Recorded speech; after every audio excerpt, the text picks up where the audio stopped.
Hey guys, what's going on? This is Dr. Chris McKenzie, board certified sports and orthopedic physical therapist here at CK Performance in Bensalem, Pennsylvania.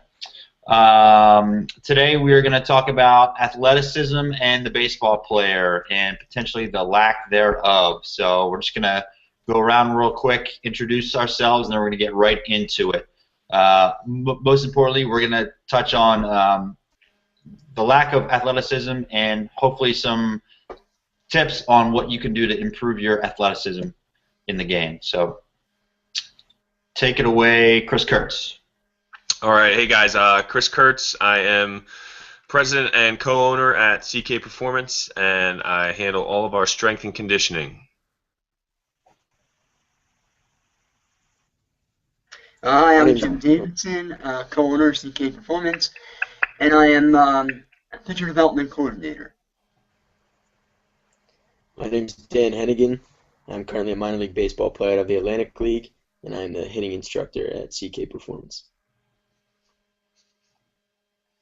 Cool. All right, let's. I'm going to pass this one over to Jimmy. Jimmy, all of us have a passion for improving the overall athleticism of every athlete, specifically the baseball player, since that's who we work with. So, Jimmy, what is the major problem that you see right now with athleticism and the baseball player?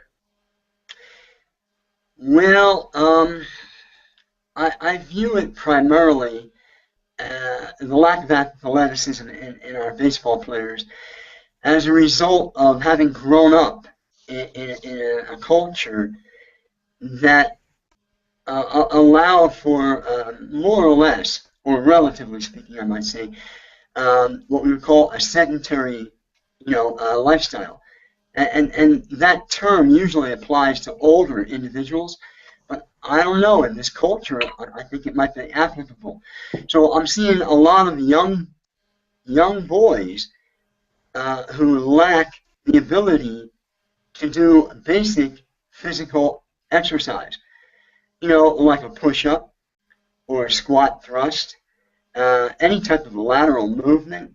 They're clumsy. They're not balanced.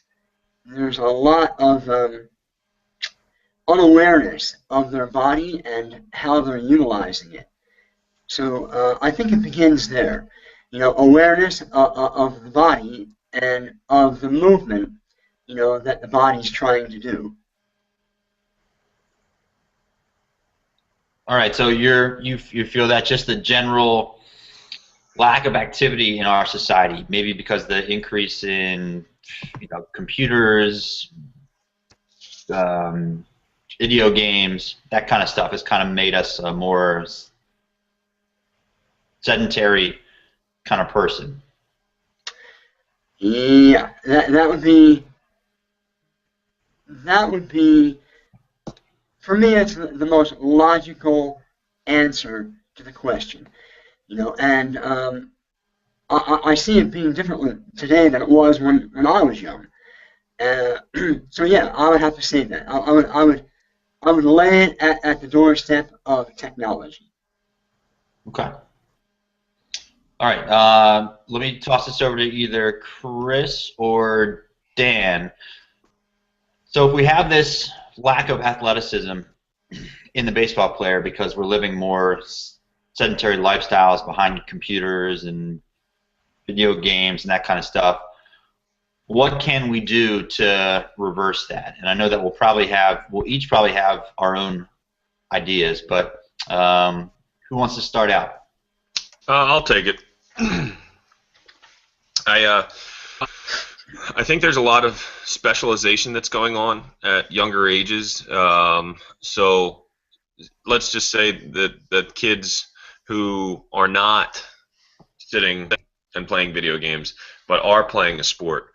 You look at the kids that are young, they're playing, baseball in fall, spring, and summer. Between 10 and 12 years old, kids should be playing multiple sports. They should be playing 2 to 3 sports during those age groups. When they get to 13 to 16, they should still, play another sport.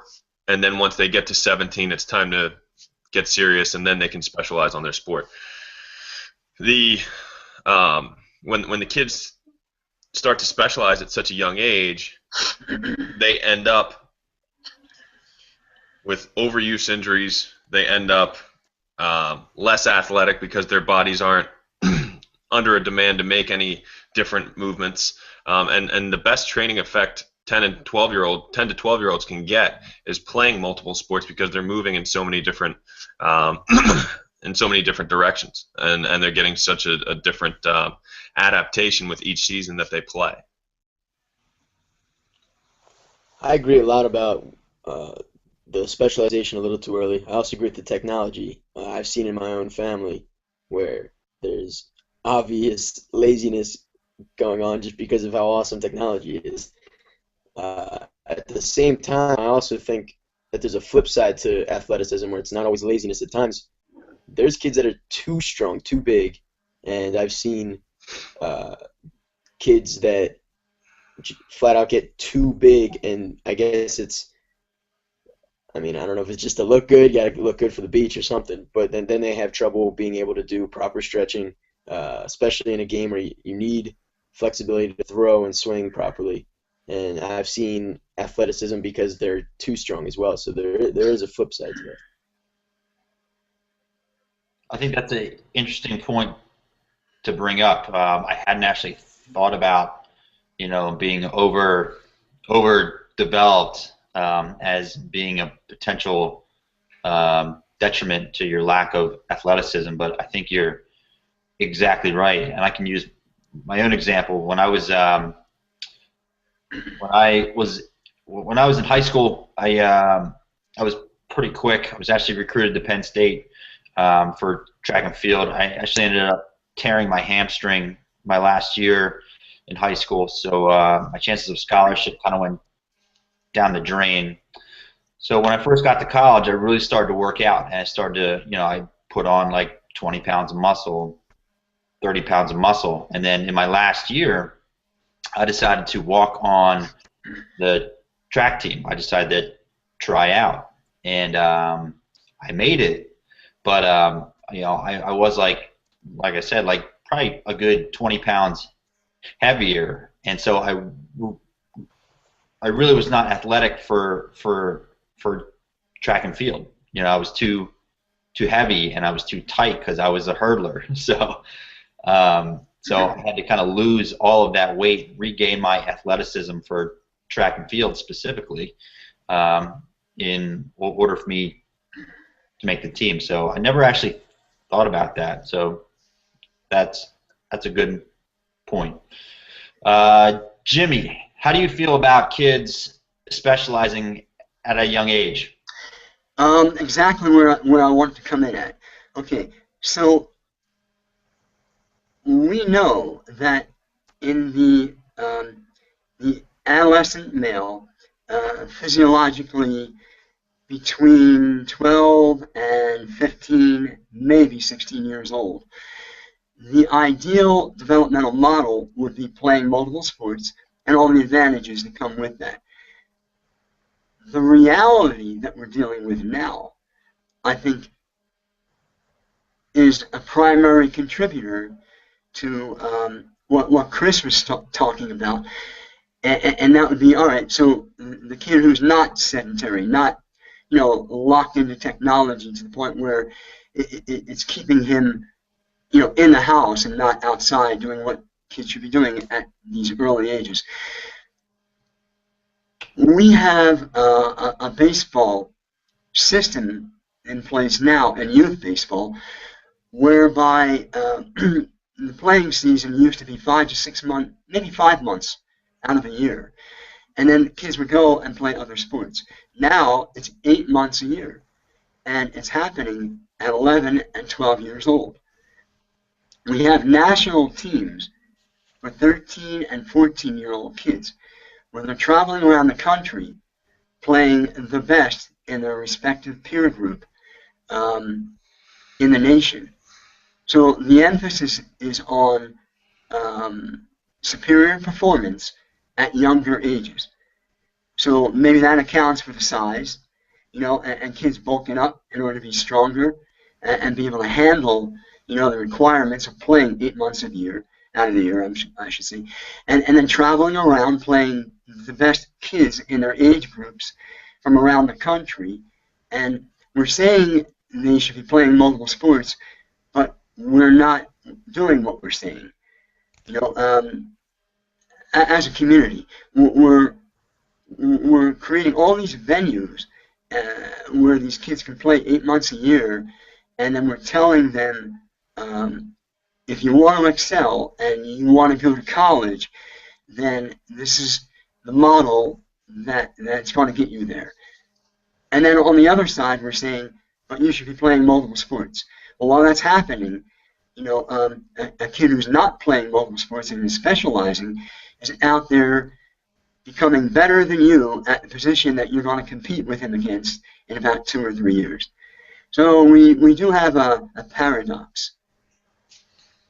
And we are perpetuating this paradoxical model. So we're going to have to come to terms with it, and so are the kids playing the sport. And there's got to be a way that we can train them, in light of the situation. So to make this clear, are you saying that kids should specialize at a younger age, or they should play multiple sports?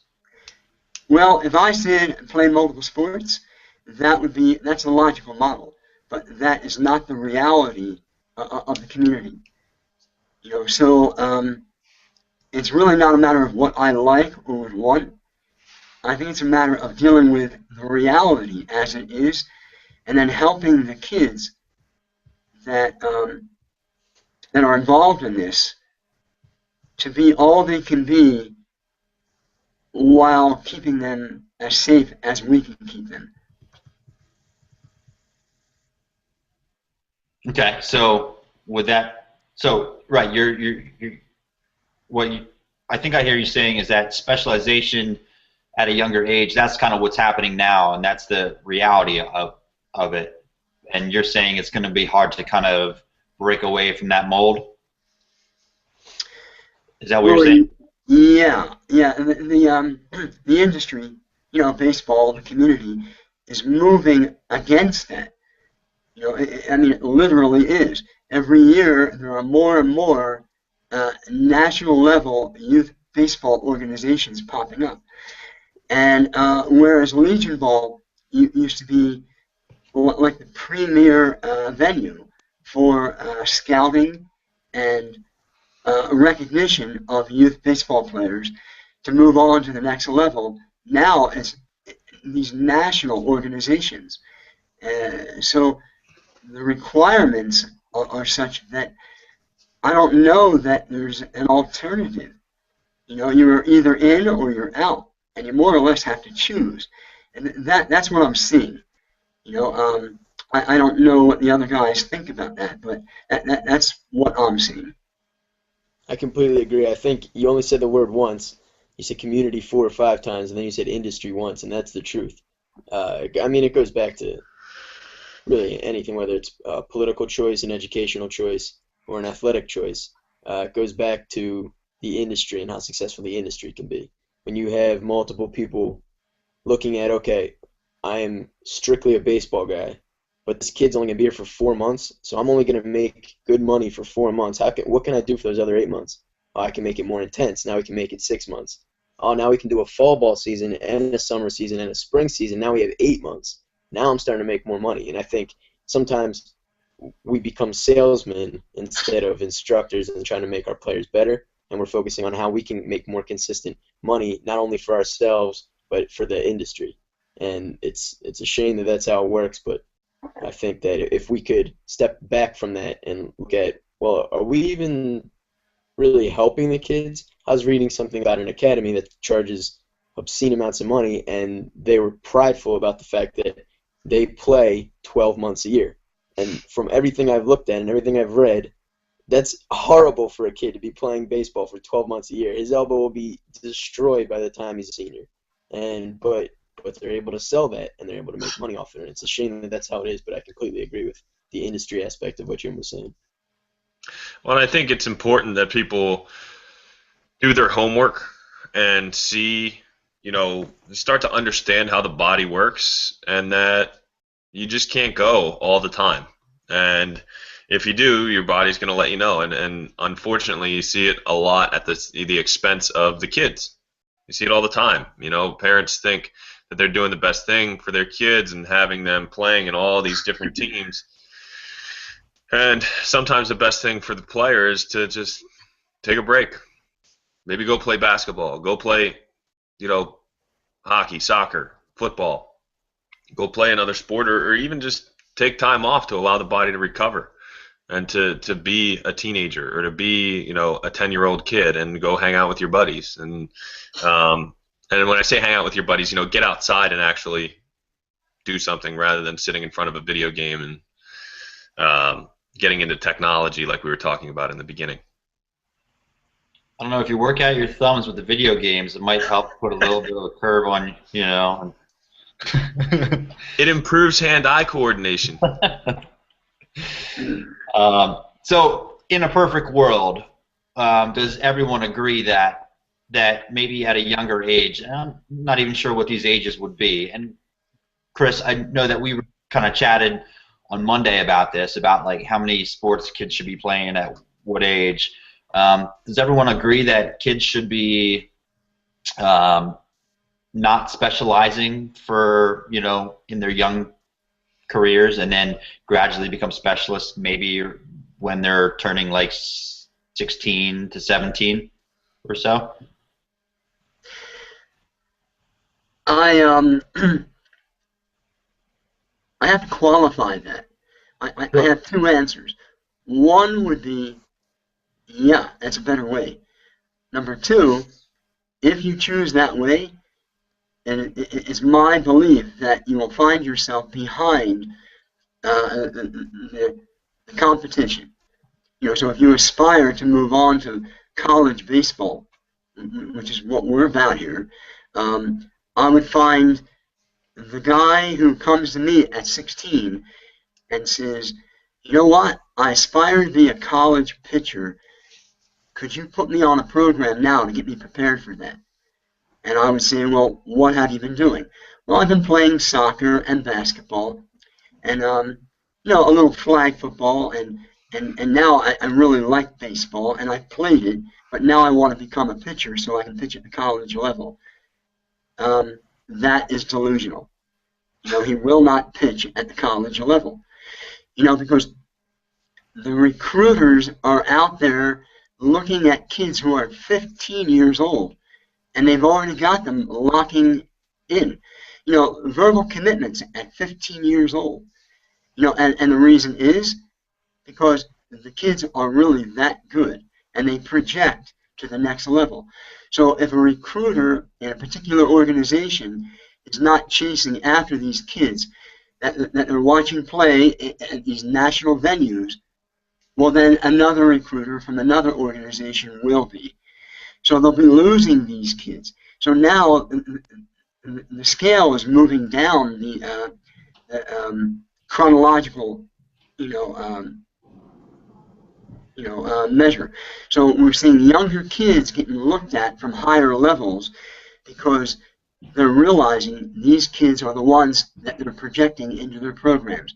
So for a kid to come along at like 16 years old and say, hey, I'm interested in really becoming good at this, they are so far behind the curve, meaning their peer group, that I don't think realistically it's viable at that point. Unfortunately. Not that I advocate this, but, it is what it is. And are we going to, do we want to deal with what we have and then help our kids to become all they can be within what is, or do we want to try to change, the tide of the industry? That would be a question, I suppose. How do you guys feel about that? I think that's the extreme end of the spectrum. I think there's a gray area that everybody needs to find that, Jimmy, I know what you're saying, where a kid isn't working on his craft and then decides at 16 he wants to be a pitcher. That's very unrealistic. When we say play multiple sports along the way, when it comes time for you to prepare yourself for a season, and the workloads that you're about to take on at whatever age group you're in, you need to be efficient at it, and you need to know what you're doing, and you have to have a game plan. And if you have that, that will help you build your consistency throughout the years and help you, get better year in and year out. But if, like Jimmy said, if you show up when you're 16, 17 years old and you say, I want to be a pitcher, it's not going to happen. I completely agree with that. There needs to be a balance. I played basketball. I took basketball very serious. I played on a pretty elite AAU team, and there used to be YouTube videos of me. I made a couple kids fall one game, and that was my calling card for a while. I was more proud of that than any baseball aspect, and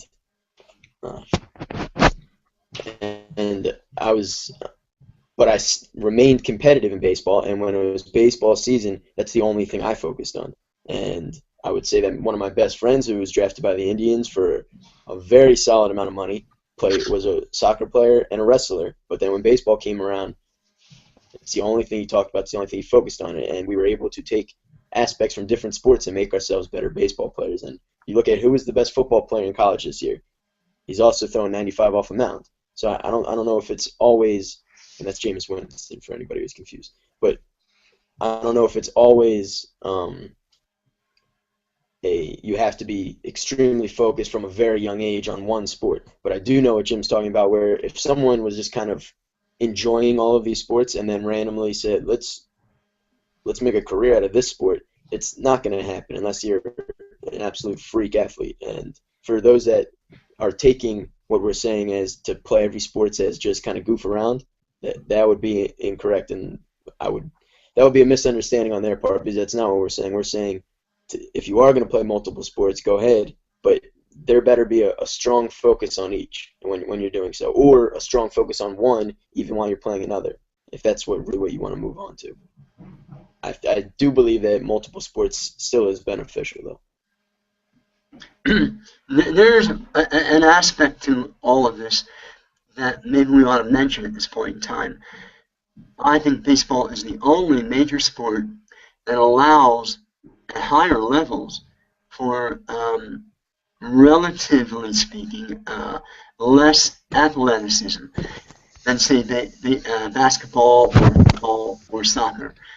The skill set required to play the game of baseball is so unique that we actually see at higher levels players that are not necessarily as athletic as what their counterparts in another professional sport. It doesn't require the same level of athleticism to play baseball at a high level as what it does to play basketball or football. I think you guys, know what I'm talking about. We see it all the time.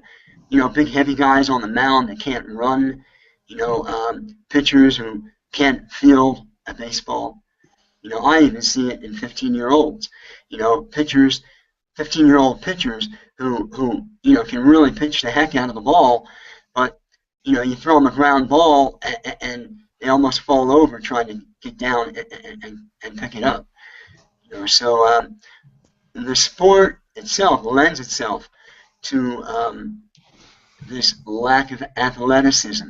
So if we're training boys within the sport, then I think obviously we want to be very specific, as the type of training that we're giving, to help them out with the requirements of this particular sport.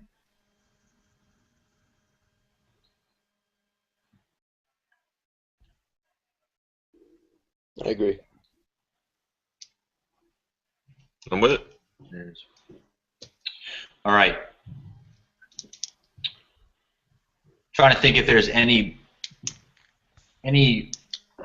valuable pieces of advice or wisdom that we can give people that are watching this right now on how to create overall greater athleticism, just besides go out there and play multiple sports and try to try to really focus and improve the sport that you're playing in? Is there any other usable, real tangible advice that we can give to people out there? Yeah, I think you know, when guys start to get to the right age, they get into that 13-year-old age group and start to move up, they can start to train, more specifically for their sport. Working in all movement directions, especially as a baseball player, working in lateral and rotational movements. Obviously, that's what we spend a majority of our time doing in baseball. Not to say that linear doesn't happen, but lateral explosiveness and being explosive in a rotational manner as well is really what makes it happen. So if you're, I'll just throw out some lateral movements. Any type of lateral hide-in or ice skater or slide board exercise. They're great ways to build explosiveness in a plyometric atmosphere. And then you have, we utilize a lot of medicine ball work for our rotational work, and throwing medicine balls off the wall in all kinds of different exercises. So we may be in a shot put position on one exercise, we may be down in a scoop position on another exercise, but throwing medicine balls in the off season is a really big way for our guys to gain explosiveness. And I would say that being aware of your body and how it moves is really critical. So I think that the player himself has to engage in the activity to the point where they're internalizing the actual movement patterns.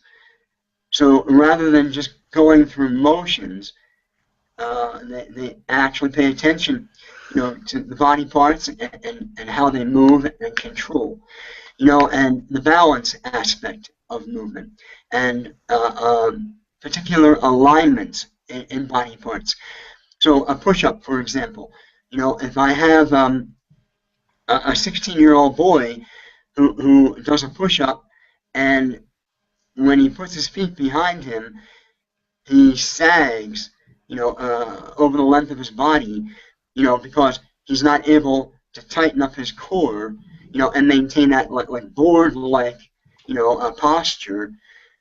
He needs to be aware of the fact that the core has to be tight in order to maintain a board-like posture while doing a push-up.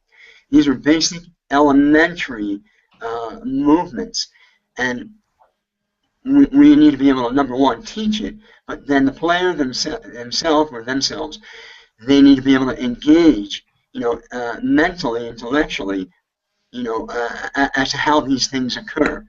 And again, I'll go back to my beginning. When I was young, we at 11, 12 years old could do 50 push-ups, and I mean good, and 15 full hanging pull-ups, and now, you're hard pressed to But you find. also had to run away from dinosaurs. Yeah, well, there's that, but nevertheless, we're still people, right? So, but.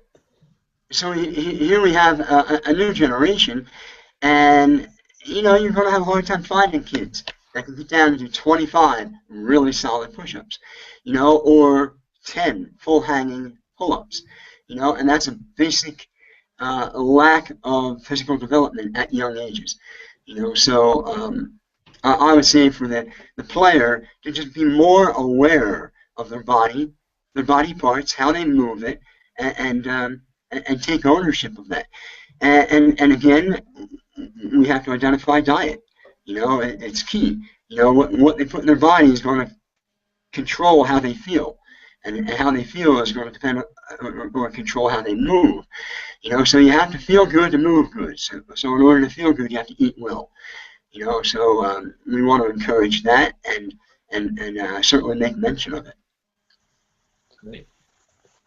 CK did on one side completely physical, and then Jim did an awesome job right there doing a synergy of the physicality and the mentality. So I guess I'll just do the mental side, and this is gonna sound weird because I'm just about to say right now that in order to be as good as you can be physically, in order to be, what were we talking about? Being an athlete in baseball, I think that you have to have a strong mental side to your game. Even if your parents are dropping you off at the top workout spot, if you're not equating and relating your workout to what you're going to actually be doing in a game, you're not really getting as good as you think you should be. On the same token, if you don't want to get better, if there's not a mentality to want to get better, then first of all, I would prefer not to work with you, even if you're going to pay me. I'd rather work with a kid for free that really wants to get better. And I think really just focusing on what can I do to get better. If you really have that mentality, you will begin to do things that are going to make you more athletic. You will be getting in the weight room more often. You will be playing with your friends and going on bike rides instead of seeing who's best at Call of Duty.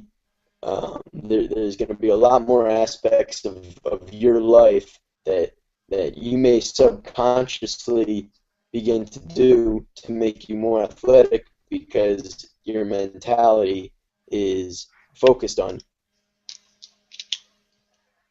whatever it takes to get there, and being as good of an athlete as possible is one of those things to make you better. So that's the mental side.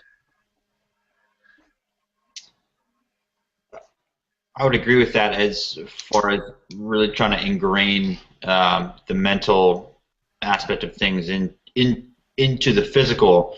From a rehab kind of standpoint, from my point of view, and I'm stretching someone's arm. Oftentimes, I'll have them try to imagine that they're performing their sport. That I'm stretching their arm, and it really doesn't feel that great, but I'm stretching their arm up, and I'm saying, all right, imagine that you're reaching up to catch the ball, and it's just another trigger in their mind. I think one, it helps. I mean, in my line of work, it helps them take their mind off of the pain, but it does kind of ingrain that movement pattern. So when if you are a trainer or if you are a coach, if I would say specifically when you're going from the gym and you're performing exercises, maybe if you're doing like a unilateral overhead pressing kind of movement up like that, with not a lot of weight, because we don't need to do it with a lot of weight, but just imagine guys having to reach up with that arm as if they're going to catch a fly ball, or if say you're having them do a rotational kind of movement on the cable column, have them imagine that they're actually swinging the bat, or they're trying to explode off the mound, as a pitcher, so they can start to ingrain those movement patterns that they're learning in the gym and actually transfer them into skill acquisition. Yeah, we do that. That's a really key point, Chris. What we try to do is all of our exercise protocols are designed with particular exercises, and as we always say to the player, they transfer to the field. So anything that we're working on in training is 100% applicable to performance on the field.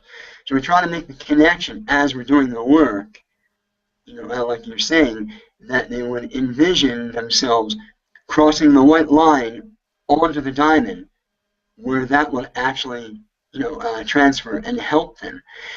And then the other aspect, the other side of that is, if they're doing the work and training properly and getting the development out of it that potentially exists in doing all of the work, when they actually go out onto the diamond to perform, they'll find that there's a level of confidence that comes with knowing that you've done all of this work and put all of this time in to developing your body and preparing yourself to go out and compete. Whereas maybe the competition is not really as prepared as you are. So psychologically, better preparation and training gives you an advantage in performance. Cool. Does anybody else have any comments or questions? No, I'm good. All good? Yep. So just to summarize, basically, in order to get more athletic, it's more than just being active. Is basically what we came down to, right? There's a mental side to it. There's a psychological side. There's a level of intent that you have to have, and then there's focus. Yeah, I would Yeah, say you nailed it. Mm-hmm. Yeah. Yeah, I agree. And I would say, in summary, that the driver behind all of this is the heart, the unknown. You really can't quantify the drive, the desire, because in order to become athletic, you have to work really hard. The harder you work at it, the better at it you'll become. And I'm not speaking in a relative, context here. I mean, as an individual, you are where you are. If you want to improve, you are going to have to work. And the operative word is work. It's not always fun, but knowing that you're achieving a higher level of performance, I think is the inspiration to do the hard work. Ultimately, though, it's going to require that you love the sport. There's got to be a love of the sport. To come in and just work because it's drudgery, it's not going to get you where you want to be. You have to have a drive and a love for the sport. And you see it. We have boys that come in and they just grind. And it's month after month, year in and year out. And they're the ones that just have they have their eye on the brass ring. And then there are others whose parents drop them off and they come in and it's like a social hour. So, and then there's everything in between. So I think for the athlete or the player, they need to identify honestly, what they aspire to be. And then in accordance with that, then set out and do the work that has to be done in order to get there. And the more real and honest they are with themselves, I think the more beneficial, their training will be, the better it will transfer into their performance, and ultimately they'll get more out of what they're doing, because the window is kind of brief. I don't want to say like you only have a year, but I don't want to say you have like all the time you need. Just take all the time you need, figure it out whenever you're ready. This thing's sitting here waiting for you. It's a brief window, and it goes by in the blink of an eye. And I think we can all attest to that. I mean, you fellows are a lot younger than I am, but you're not long out of your sports. And Dan, actually, you're still in it. But you know that it goes by in a hurry. So my encouragement is to take an honest look at it, evaluate, identify where you're at, what you're looking for, and then set out to achieve your goal. Good. Kurtzy. Yes. Real quick. You gave some. I think we lost Hennigan. But Yeah, I don't see him here. Real quick. You were talking about some guidelines on Monday, just real quick, and people can take them and use them, or they can leave them, or they can use them as a guideline. For as far as like age, range, and specialization versus not. You had read somebody, or you had heard. Yeah, I was reading. I was actually a post I read from Kevin Neild at Endeavor Sports, and talking about their model. and how, if you want to group the age groups, you have the 10 to 12-year-olds who should play 2 to 3 sports per year, and not be in the gym or anything like that. They should just be playing sports, being kids, having fun with it. 13 to 16, that's when they start to get into some specialization. They can play 1 to 2 sports a year, and play or get into the gym and start training 2 to 4 times a week. And that's where it really starts. And then once they turn 17, they should really be, this is my sport, this is what I'm going after, and this is what I train for year round. Because then the body's prepared to handle that workload.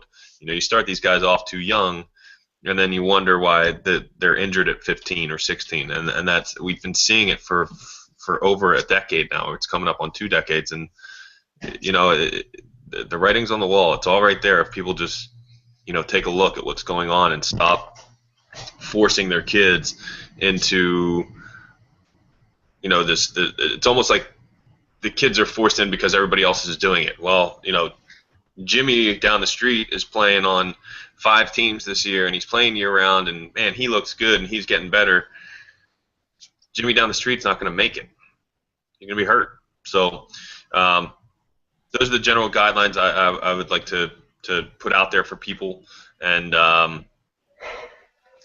if you go from there, I think you're setting your son up, or your daughter, if they're softball players, you're setting your kids up for success down the road. Cool. Yeah, I would say development, is real important, and playing is important, and it's fun, but we have to keep, like Chris was saying, keep in mind, what the goal is. If the goal is to play in youth sports and really nothing beyond, well, then that would be one thing. But if you aspire to the next level, then you really have to temper how you go at it in these early formative years. And Chris spoke well to that whole issue. So for the parents, I would say that just become aware of where it is that you intend for your your children to go, and kind of restrain yourselves and the kids as you go along, and try to refrain from playing on multiple teams and 8-10 months out of the year. It's so counterproductive, and you'll only know this when you get to a point in time where injury occurs, and you'll look back with regret invariably, and we see it all the time. So Chris's advice should be taken to heart. I agree wholeheartedly with that. Awesome. All right, well, that's going to wrap up this week's live Google Hangout at CK Performance. If you guys would like to know more about us, feel free to head over to ckperformance.net, and you can read about us, read about our profiles. We will be having a blog that is going live soon, so we'll probably post these videos up to the blog and other ones. So with that, thank you for joining in, and we'll see you guys next week.